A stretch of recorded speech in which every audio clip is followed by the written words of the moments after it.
ఏం చెప్పిందంటే ఈ కష్టాలన్నీ పోవాలంటే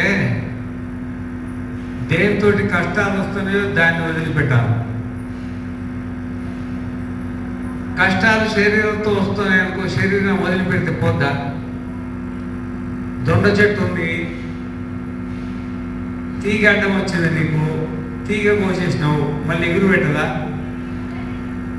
లోపల గడ్డ ఉంది కదా, ఆ గడ్డనే మనస్సు అన్నమాట, దాని తీగనే శరీరం. ఇక దీని తీగలు మనవలు మనవరాళ్ళు కొడుకులు బిడ్డలు మళ్ళీ. కాబట్టి ఈ మనసు అనేది ఎంతకాలం ఉంటుందో అంతకాలము నీకే కాదు, బ్రహ్మదేవుడికి కూడా తిప్పలు తప్పవు. మనసేమో అట్లే ఉండాల, కానీ కష్టాలు పోవాల అంటే పోయేది కాదు. ఒక ఆయన డాక్టర్ దగ్గర పోయాడు. ఎందుకు వచ్చినాయా? తేలు కుట్టింది. సరే, తేలుకు మందు ఇచ్చింది ఆయన. మళ్ళీ గంట సేపటికి మళ్ళీ వచ్చింది. తగ్గలేదానయా? తగ్గలేదు. మళ్ళీ మందు ఇచ్చింది. మళ్ళీ 2 గంటలకు మళ్ళీ పోయిండు. ఏమయ్యా తగ్గలేదంటే తగ్గలేదు అన్నాడు. రోజుకి 20 సార్లు తిరిగిండు, అని నొప్పి తగ్గుతలేదు. ఇంతగానో తేలేదురా బాబు, నేను పుట్టినప్పటి నుండి ఎంతో మందికి మందులు ఇచ్చినా కానీ ఏం తేలే, ఏడ కుట్టిందని అడిగిండు. అంటే ఇక్కడనే కుట్టింది అన్నాడు. తేలు ఇక్కడెట్లా కుడుతుందా? కాళ్ళలోనే కుడుతుంది, చెవుల్లోనే కుడుతుంది, ఏమన్నా కుడుతుంది, కానీ ఇక్కడెక్కడ కుడుతుంది అంటే ఆ తేలు ఎక్కడ లేదు సార్, జేబుల్నే ఉన్నాడు. జేబులు వేసుకొని దానికి అది పెట్టిండు బయటికి రాకుండా. దేన్ని? తేలు. కదిలితే కుడుతుంది అది. ఇప్పుడు డాక్టర్ ఏం చేస్తాడు పాపం, పోయినప్పుడల్లా మంది ఇస్తారు, కానీ ఆ తేలు కుట్టకుండా వీలవుతుందా? మరి తేలు వదిలిపెట్టకుండా నువ్వు ఎన్ని మందులు తింటే ఏమవుతుంది?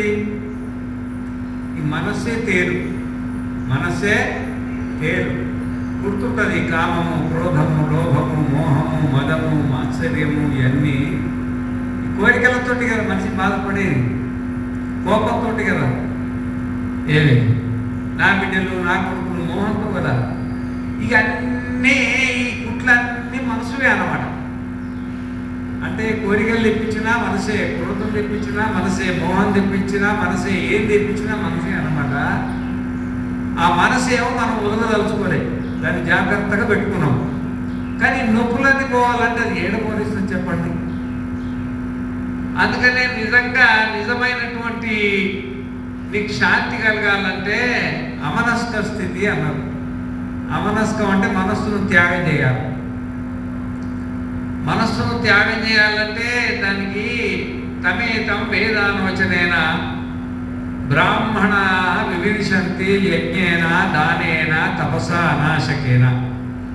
యజ్ఞము, దానము, తపస్సు దివి చేయంగా నేను చెప్పే మాటలు మీకు అర్థమైంది. ఏదో వీడికి వచ్చినాము యజ్ఞం కోసము, ఇక స్వామి ఏం చెప్పినా వినాలా, ఇక మధ్యాహ్నం 4 గంటల దాకా ఉండాలా, పోవాలి. స్వామి చెప్పిన మాటలు ఈయనే ఉంటాయి, ఇంటి దాకా పోవాలి. మళ్ళీ మీరే ఎట్లా వచ్చిందో మీ బ్యాగులు తీసుకొని మీరే పోవాలి. అంటే ఎవరి సంసారం వాళ్ళకి అట్లే ఉంటుంది, సంసారం వదిలేది కాదనమాట. ఈ వేదం చెప్పిన మాటలు అర్థం చేసుకోవాలంటే యజ్ఞేన దానేన తపస అంటే మనస్సు పవిత్రం కావాలి. మనస్సు పవిత్రంగా కావాలంటే యజ్ఞం చేయాలా, దానం చేయాలా, తపస్సు చేయాలా. యజ్ఞం అంటే దేవుడితో సంబంధం పెట్టుకోవడానికి యజ్ఞం అంటారు. పొద్దున్నే లేచి స్నానం చేసి దేవుడి దగ్గర కూర్చుంటావు కదా, కూర్చున్న యజ్ఞమే. నువ్వేం చేయకున్నా సరే, నువ్వు దీపం కూడా ముట్టియకు, దేవుని దగ్గర పోయి కూర్చొని రోజు 10 నిమిషాలు 15 నిమిషాలు, అది కూడా ఒక యజ్ఞమే. ఇంకెక్కువ చేసినాం అనుకో ఇంకా మంచిది, అది యజ్ఞమే. ఆ విధంగానే మరి దేవుడికి నైవేద్యం పెట్టినాం అనుకో అది కూడా యజ్ఞమే. ఏదైనా గుడికి పోయినాం అనుకో అది కూడా యజ్ఞమే. యజ్ఞానికి అర్థమైందంటే దేవుడు నిమిత్తంగా త్యాగం చేయడం.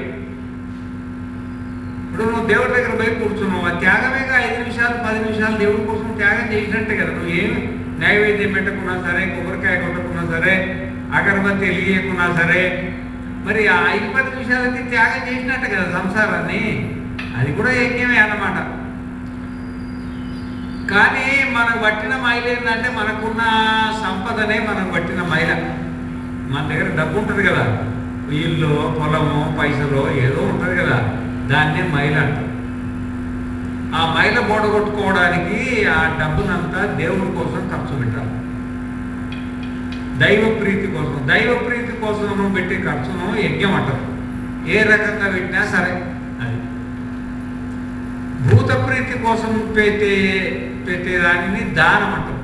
భూత ప్రీతి అంటే మనం ఎంతో మందికి సేవ చేయించుకుంటుంటాం. మనం బర్రెతో సేవ చేయించుకుంటాము, ఆవుతో సేవ చేయించుకుంటాము, మరి పన్నెలతో సేవ చేయించుకుంటాము, ఎంతో మందితో సేవ చేయించుకుంటాం కదా. మరి ఎన్నో జన్మలలో చేయించుకున్నాం కదా. ఆ రుణం తీర్చుకోవడానికి నీ సంబంధమైన నీ దగ్గరికి వస్తాడు, వేరే వాడు నీ దగ్గరికి వెళ్ళిపోతాడు. అమ్మ నాకు ఇబ్బంది ఉంది, నీ సహాయం చేయండి, అయ్యా నాకు ఆ ఇబ్బంది ఉంది సహాయం చేయండి అని నీకు సంబంధం ఉన్నవాడే వస్తారు. అందరూ వస్తారా? రాదు. అప్పుడు అర్థం చేసుకోరా, వీడికి నేను బాకీ ఉన్నా ఇవ్వాలని ఎంతో కొంత మన వల్ల వెనకాడికి ఇచ్చి పంపుతున్నాను. దాన్ని దానం అంటున్నాను. అవి కాకుండా గుడ్డలు లేని వాళ్ళకు గుడ్డలు, అన్నం లేని వాళ్ళకి అన్నము, చదువులు లేని వాళ్ళకి చదువులు చెప్పియడము, ఏదైనా స్కూల్ కట్టేయడము, ఇట్లాంటివి కూడా దాన కిందకి వస్తుంది. అది కూడా దానం చేయాలి. ఇక ఆత్మశుద్ధి కోసం చేసేదాన్ని తపస్సు అంటారు. ఆత్మ శుద్ధి కోసం చేసిన దాన్ని తపస్సు అంటారు. నువ్వు అక్కడక్కడ తిరిగి ఇంటికి వస్తావు. ఇంటికి వచ్చినప్పుడు కాళ్ళు కడుక్కొని ఇంటికి వస్తావా రావా? ఎందుకు కడుక్కుంటావు? ఆ కాళ్ళకు దుమ్ము గిమ్ము మైల పట్టింది కదా. ఆ విధంగానే నువ్వు ఎన్ని చేసినా కానీ మనసుకి ఇంత మైల ఉంటుంది అన్నమాట. ఆ మైల కడుక్కోవడానికి వేసేదాన్ని తపస్సు అంటారు. మైల కడుక్కోవడానికి సేవ. అది గురువులకు సేవ చేస్తే పోతుంది, తల్లిదండ్రులకు సేవ చేస్తే పోతుంది, పెద్దలకు సేవ చేస్తే పోతుంది అన్నమాట. దాని తపస్సు, వాచిక తపస్సు, శారీరక తపస్సు. సత్యం చెప్తే పోతుంది. మనసులో ఒకటి పెట్టుకొని బయట ఒకటి మాట్లాడి చేసేది ఒకటి చేయకుండా మనస్సు సాఫ్గా ఉంటే పోతుంది అన్నమాట. త్రికరణ శుద్ధి అంటుంటారు. ఈ విధంగా యజ్ఞము, దానము, తపస్సు మన శరీర శుద్ధి కోసం, మన మనస్సు శుద్ధి కోసం చేసేదాన్ని తపస్సు అంటారు అన్నమాట. ఈ యజ్ఞము, దానము, తపస్సు చేసి ఏం కోరొద్దంట. ఏమే కోరొద్దు. ఇప్పుడు ప్రజ్ఞానంద స్వామి ఉన్నాడు, పొద్దున సంకల్పం చెప్పిండా, గోత్రము నామాలని చెప్పిండా. చెప్పిన తర్వాత ఏమన్నాడు?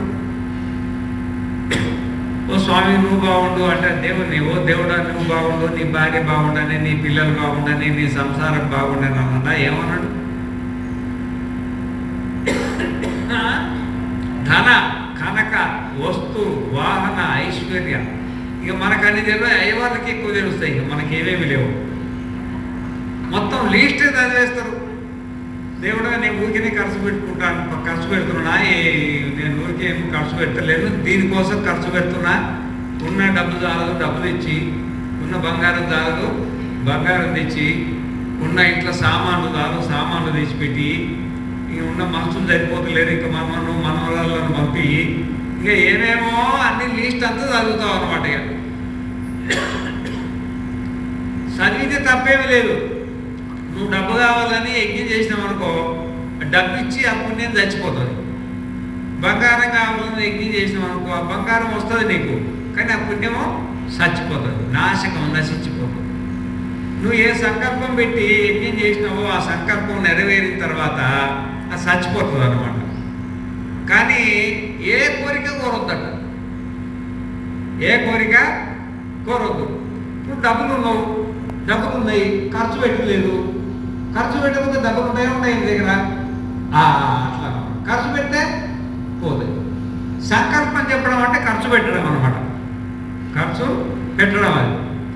మనం ఏది వద్దనుకున్నాం అనుకో, ఏది కూడా ఉండదు. అకామకైనా అంటే యజ్ఞం చేసినా, దానం చేసినా, తపస్సు చేసినా అది ఖర్చు కాకుండా ఉండాలంటే ఆ ఖర్చు కాకుండా ఉండాలంటే మనం ఏం కోరిక అంటే సంకల్పం చెప్పొద్దు. మనం గోత్రనామాలు చెప్పుకోవచ్చు. అముక గోత్ర అముక సూత్ర అహం యజ్ఞం కరిష్యే దానం కరిష్యే తపక్కరిష్యే అని సంకల్పం చెప్పొద్దు, కానీ కోరికలు కోరవద్దు అంటాడు. అకామకేనా అట్లా కోరికలు కోరకుండా నువ్వు ఎన్ని కార్యక్రమాలు చేసినా నీ పుణ్యం